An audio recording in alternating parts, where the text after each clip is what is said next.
অবস্থা কেমন আছে?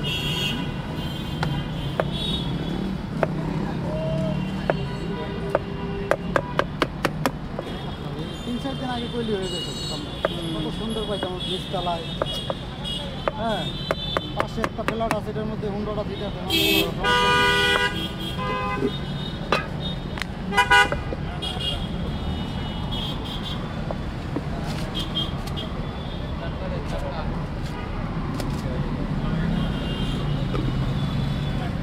কি কার দেয়? ও মোহাম্মদ লিখে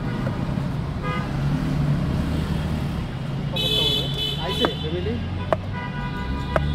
আইসে। এই যে মৌমাছি আমাদের ভাই, একটা মৌমাছি নিয়ে আন না যা। এই যে বাসা কয় না, বেশি বড় না তো মনে হয়, বড়।